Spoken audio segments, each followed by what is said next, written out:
मित्रों, INDI alliance की एक ही पहचान, जुबान पे संविधान पर मन में वोट बैंक की दुकान, और इसके बहुत सारे मिल चुके हैं प्रमाण। जो लोग कल तक पाकिस्तान को कहते थे कि पाकिस्तान तू मेरा भाईजान, आज कांग्रेस पार्टी बन चुकी है बांग्लादेश की कदरदान, और इसका भी आज सामने प्रमाण आ चुका है। मित्रों, जुबान पर संविधान रखने वाले मन में वोट बैंक की दुकान इस कदर चला रहे हैं कि अब केवल बांग्लादेशी अवैध घुसपैठियों के साथ ही नहीं, केवल रोहिंग्याओं के साथ ही नहीं, बल्कि ऑफिशियली कांग्रेस पार्टी किस प्रकार से भारत के टुकड़े टुकड़े एजेंडे में उतर आई है, इसका प्रमाण सामने आया है। अभी कुछ दिन पहले हमने देखा है कि एक प्रवोक करने की कोशिश की गई, भारत के नॉर्थ ईस्ट को, भारत के अभिन्न अंग को किसी और देश का हिस्सा बताकर किस प्रकार से एक भारत के टुकड़े करने की मानसिकता सामने निकल कर आई। और कांग्रेस पार्टी जो लगातार कितने वर्षों से बांग्लादेशी घुसपैठियों के साथ कंधे से कंधा मिलाकर खड़ी है, देश में यूपीए के कालखंड में और कांग्रेस के जमाने में करोड़ों घुसपैठियों को बसाने का काम, अभी हमने सैम पित्रोदा से लेकर सैयदा हमीद और गुलाम मीर के बांग्लादेशी इन्फिल्ट्रेटर्स के समर्थन में दिए गए बयानों का भी हमने प्रेस कॉन्फ्रेंस किया था। और अब तो ऑफिशियली पार्टी के मंच से कांग्रेस पार्टी बांग्लादेश के नेशनल एंथम को गाकर अपना समर्थन प्रकट करती है। आपने देखा होगा, सुबह से न्यूज चैनल्स में भी चल रहा है, यह शॉकिंग न्यूज है कि श्रीभूमि आसाम में कांग्रेस की एक ऑफिशियल मीटिंग में, कांग्रेस के ऑफिशियल प्लेटफॉर्म से कांग्रेस के एक बड़े नेता बांग्लादेशी नेशनल एंथम गाते हैं। उसी देश का एंथम गा रहे हैं जिसने अभी अभी किस प्रकार से भारत के नॉर्थ ईस्ट, खास करके असम को भारत से अलग करने का, खंड खंड करने का, टुकड़े टुकड़े करने का अभी एक प्रोवोकेटिव जेस्चर भी किया है। और ये कोई पहली बार ऐसा नहीं है कि कांग्रेस ने भारत के विरोध में जो ताकतें हैं उनका खुले तौर से समर्थन किया है।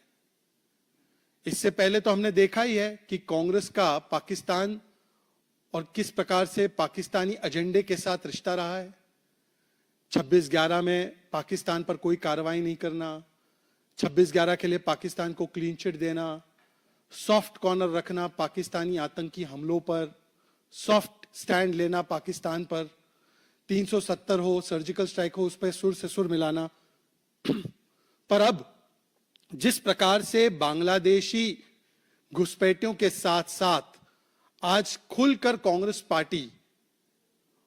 उस समय पर समर्थन दे रही है एक बांग्लादेश का, जब वहां से भारत को टुकड़े करने की और भारत के हिस्से हिस्से करने की बात आई है। और यह कोई संयोग नहीं है, यह सोचा समझा प्रयोग और उद्योग बन चुका है, वोट बैंक का उद्योग। क्योंकि इससे पहले आपने देखा होगा, सैम पित्रोदा जो भारत के नॉर्थ ईस्ट के लोगों को चाइनीज कहते हैं, वही सैम पित्रोदा ने अभी बयान दिया सितंबर में कि I feel at home in Pakistan and Bangladesh. तो आप सोचिए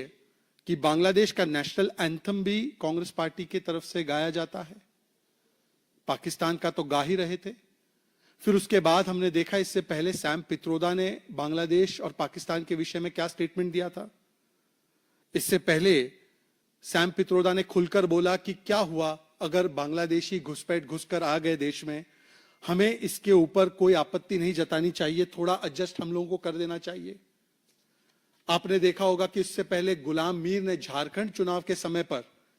खुलकर कहा था कि हमारा एजेंडा है घुसपैठियों को गैस सिलेंडर दे देना। सैयदा हमीद, जो कि कांग्रेस पार्टी के प्रथम परिवार की बहुत करीबी मानी जाती है, प्लानिंग कमीशन में थी, उन्होंने भी कहा था कि असम एक बड़ा डेंजरस प्लेस है, असम बड़ा डेंजरस प्लेस है, और अगर कोई घुसपैठिया बांग्लादेशी आ गया है तो हमें उसे अपना लेना चाहिए, उसका भी तो ये जमीन है, उसकी भी तो ये जगह है, उसकी भी तो दुनिया है। तो बांग्लादेशी घुसपैठियों के साथ खड़े होते होते आज देश विरोधी, भारत के टुकड़े टुकड़े करने वाले एजेंडे के साथ कांग्रेस पार्टी किस प्रकार से खड़ी है, उसका जो प्रमाण है वो हमें असम कांग्रेस के पार्टी कार्यालय से मिलता है, जब वहां से खुलकर बांग्लादेश का नेशनल एंथम गाया जाता है श्रीभूमि से। और आप देखिए, ये तब बयान आ रहा है जब कुछ ही दिन पहले प्रियांक खड़गे ने असम के युवाओं को अपमानित किया, कहा कि ये असम के यूथ में कौन सा टैलेंट है। ये कांग्रेस पार्टी वही पार्टी है जिसने भूपेन हजारिका जी का भी अपमान किया। ये वही कांग्रेस पार्टी है जो 1962 में नेहरू जी ने बाय बाय असम कह दिया था। ये वही कांग्रेस पार्टी है जिसने नॉर्थ ईस्ट पर बम गिरवाए थे। ये वही कांग्रेस पार्टी है, जब भारत जोड़ो यात्रा हुई तो राहुल गांधी जी के मैप से असम को गायब कर दिया था। तो सोचिए, एक तरफ कांग्रेस पार्टी असम के युवाओं की, असम के जनता की, असम के लोगों का अपमान करती है, एक तरफ वो खुलकर बांग्लादेशी घुसपैठी, जो कि सारे के सारे कांग्रेस के जमाने में आए, अभी तो घुसपैठ नहीं होती है, केवल बंगाल छोड़ दीजिए तो सारी जगह बांग्लादेश इंडिया के बीच में फेंसिंग हो चुकी है लगभग। तो आज जिस प्रकार से बांग्लादेशी घुसपैठी, जिनको वैलिड आईडी और प्रूफ और सारे संसाधन देने का काम कांग्रेस की सरकार ने किया, जब हमारी सरकार डी से डिटेक्ट, डी से डिलीट और डी से डिपोर्ट करती है इलीगल्स को, घुसपैठियों को, तो कांग्रेस बोलती है डी से हम डिवाइड करेंगे, डी से हम डिस्टोर्ट करेंगे और डी से हम डिफेंड करेंगे इलीगल्स को। और इसी श्रृंखला में आज कांग्रेस पार्टी ने ऑफिशियली अपना स्टैंड घोषित कर दिया है, जो भारत विरोधी स्टैंड है। कल तक ये बनते थे पाकिस्तान के भाईजान, आज बन चुके हैं बांग्लादेश, और बांग्लादेश में से जो निकल कर आया है भारत को टुकड़े करने वाले सुर, उसके कदरदान। और ये सारी चीजें जो कर रही है कांग्रेस पार्टी, इंडी अलायंस के लोग, ये केवल और केवल वोट बैंक की राजनीति के चलते हम देख सकते हैं कि ये आज इस प्रकार से ये वोट बैंक के नाम पर भारत को टुकड़े करने के काम पर, केवल कांग्रेस पार्टी ही नहीं, ये जो घुसपैठिया प्रेम है, ये जो भारत विरोधी ताकतों के साथ मिल जाने का लक्ष्य है, वो केवल कांग्रेस के साथ साथ अब इंडिया अलायंस के बाकी दल भी कर रहे हैं। मानो कि टीएमसी हो, कांग्रेस हो, डीएमके हो, सब में पॉलिटिक्स ऑफ कैप, कैप मतलब कंपेटिटिव अपीजमेंट पॉलिटिक्स की एक रेस छिड़ी हुई है। और कौन सबसे बड़ी कैप, कंपेटिटिव अपीजमेंट पॉलिटिक्स कर सकता है, इसकी एक कंपटीशन शुरू हो चुकी है। ये तुष्टीकरण का कंपटीशन और वोट बैंक का कंपटीशन है, जिसके चलते कांग्रेस पार्टी ऑफिशियली अपने मंच से बांग्लादेशी घुसपैठियों का समर्थन करती है, और दूसरी तरफ टीएमसी भी जो है वो कहती है कि वो है संविधान के साथ, पर किस प्रकार से जंगल राज और शरिया का राज वो चाहती है, उसका प्रमाण देती है।